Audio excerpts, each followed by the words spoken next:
How's it going, guys? It's Eclipse here, and it has been a while, but we are back with a bang in one of the most outrageous tier 8 premium vehicles in the game. And so we are, of course, talking about the tier 8 medium tank from the Swedish line, the Draugen Lansen C. This was available as part of an earn operation a while back on the game.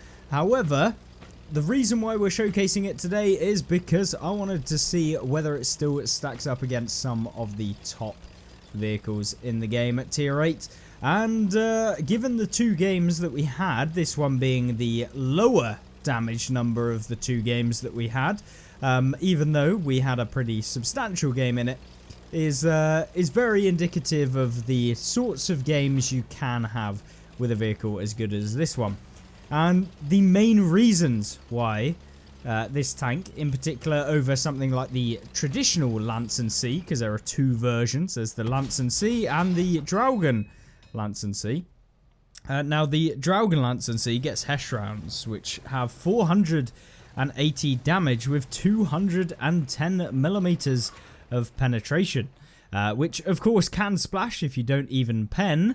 And if you do pen, 480 versus the 390 damage that it gets on these standard rounds. And the standard rounds only have an additional 26 penetration, so making the Hesh rounds that much more usable and probably very, very much better overall in the long run, especially in tier 8 games. You can see me here going for those Hesh round pens, landing a 500 and nearly 20 damage roll on the Panther 2 on one of the new maps, although not new now, but new for me because we haven't played in a while. And obviously if you've seen the recent video that we've done kind of going over why there's been a lack of uploads and all of the stuff regarding all of it, you'll kind of understand. So if you want to check out as to what I've been getting up to in the last like 6 months, why you haven't seen as many videos and why there's just been a lack of videos in general, you can check out that video there.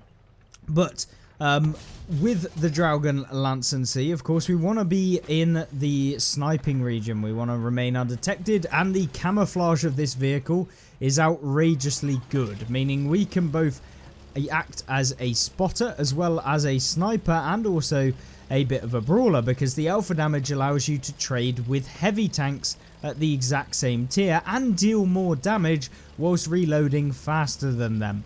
And whilst the armor model of the Draugen Lansen C is not the best, the great thing about it is that an auto aim on the Draugen Lansen C can pull off bounces because it has a weird armor model allowing you to pull off those bounces that are nice. And so within this game, it's been a pretty lackluster game, to be honest. We haven't had too much action, we haven't had to do a whole lot, but we've picked up 2,500 damage, probably more than what most people do in most vehicles on the game. Now, we don't pen that shot on the Korean pattern there, which is a little bit unfortunate, but it's fine. We're just now lining up a shot on the Conqueror. I know full well that I have got a 704 behind me, but we're on full health, so it doesn't really matter taking a hit.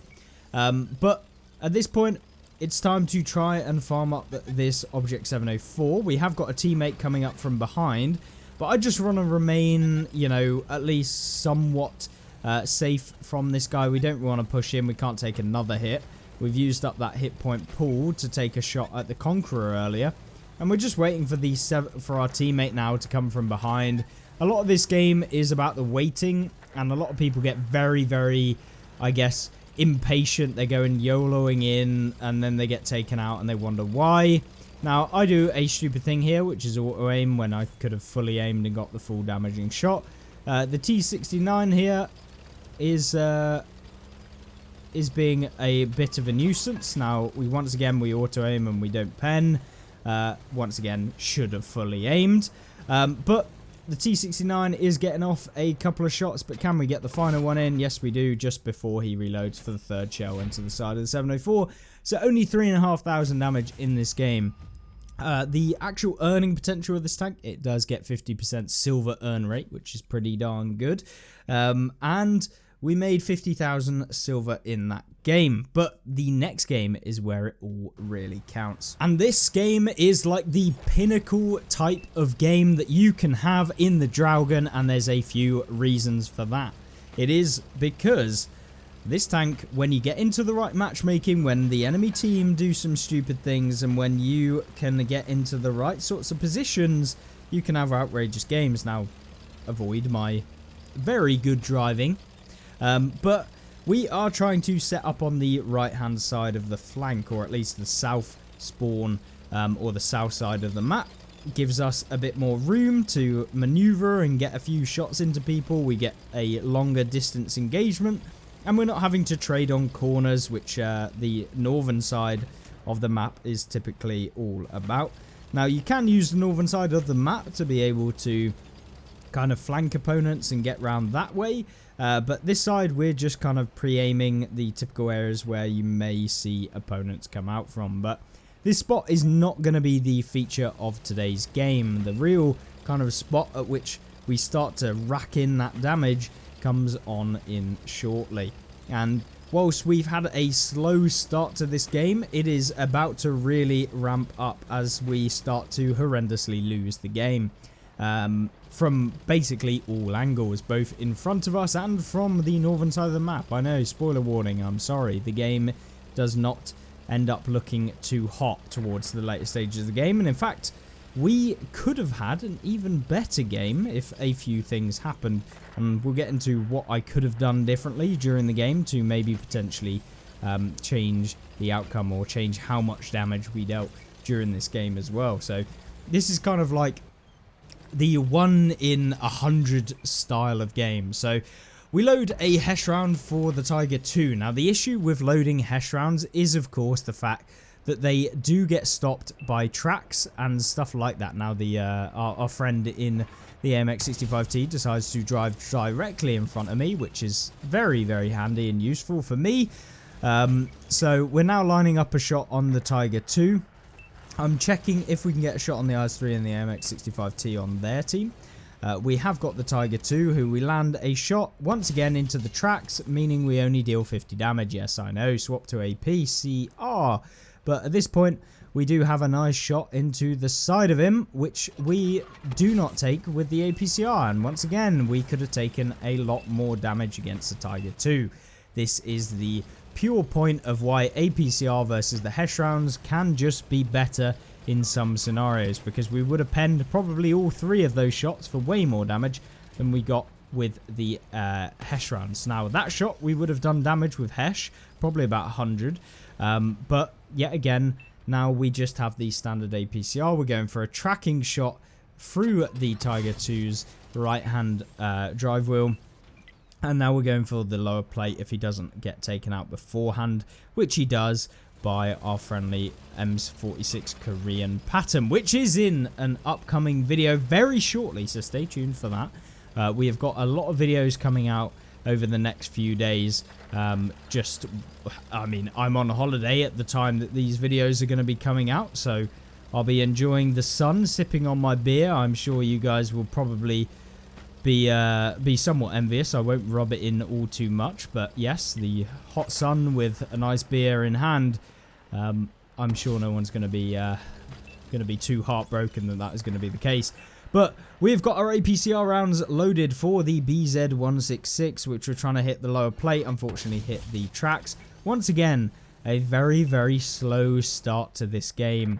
And when I say the game really does heat up, I mean, we could have really, really done an amazing game if we'd been a bit more sensitive to the controller. But it's been a while since I've actually jumped on a controller. So, yeah, mouse and keyboard has been what I've been using for the last, like, 8 to 12 months. I mean, barely using any controllers at all. Not to say I've been using mouse and keyboard on World of Tanks, but more so just not playing World of Tanks console a whole lot, other than when you've seen the videos coming out. But we found ourselves 2 VK1000 and 1 Ps who are out in the open, so let's go for the lower plate. In fact, I decided to go for the tracking shot to hopefully get some assistance and to lock him in place. No one actually hits them. which is good. So let's go for the actual lower plate here, where we do land a shot into it. A nice little APCR round. At this point, I'm thinking, right, okay, this game is heating up. I've got a lot of opponents that are probably going to be making their way from behind me or through the center of the map. So let's try flank.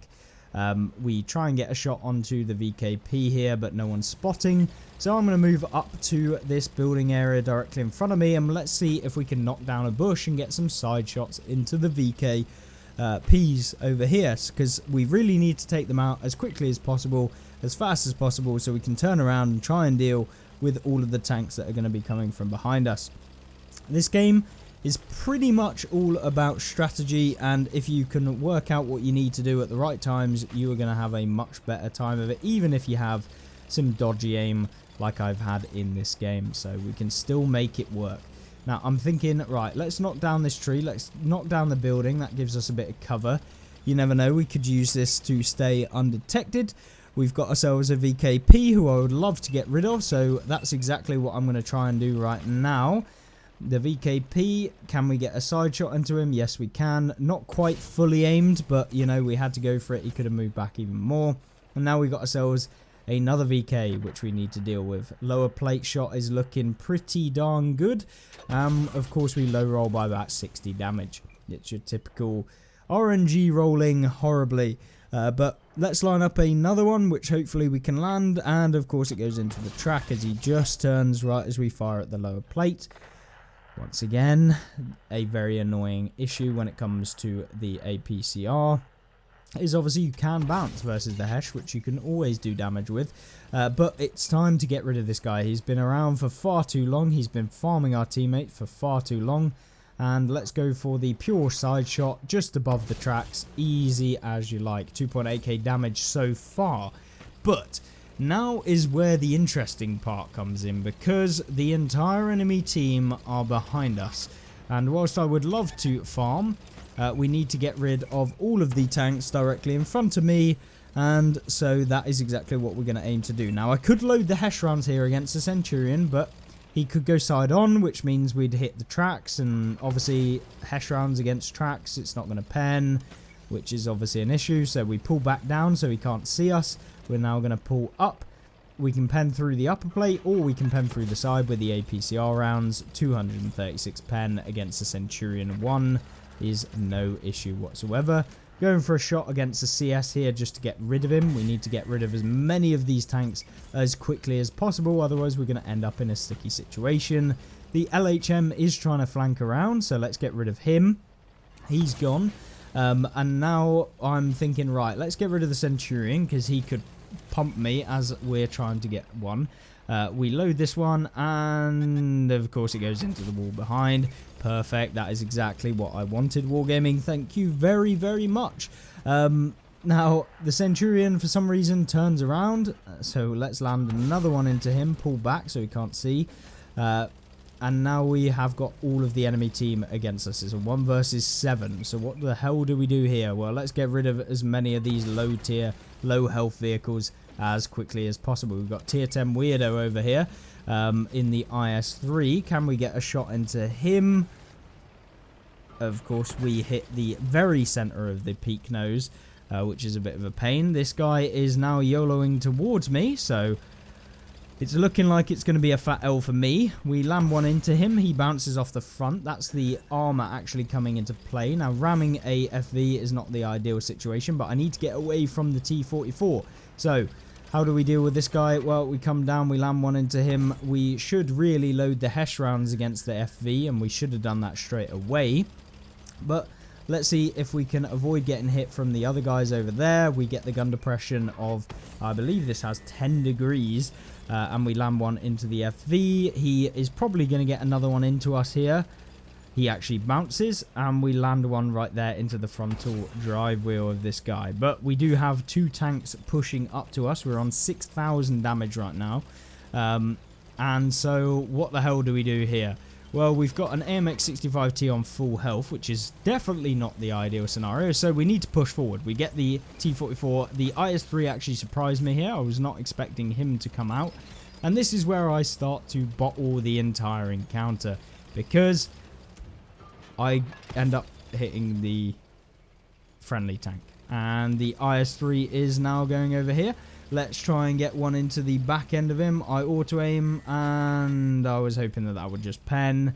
And unfortunately now we're stuck on Wargaming's Physics Rocks, which are just Wargaming's Physics Rocks. But we still do 6.1k damage. And whilst that may not have been the pinnacle of what you would expect for a 6k damage game, we could have probably pulled out like 8k if I wasn't an absolute scrub, and we probably would have won the game. The idea would have been to take out the IS-3 by actually not throwing the game, by trying to bounce as many shots as possible on him, and we probably would have won, especially with the one that would have hit the IS-3 earlier on. When he was actually down below us, we could have aimed just to the left or just to the right, and we would have penned him through the left or right of the pike. But of course, we bounce that one, we then bounce off of the side, and then we miss, and then we bounce off of him with the auto-aim.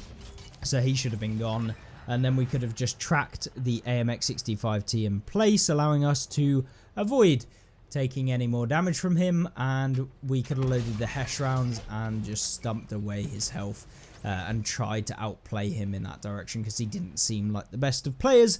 But it is what it is. The Dragonlance and Sea still carried me, even with the diabolical state of my aim and gameplay.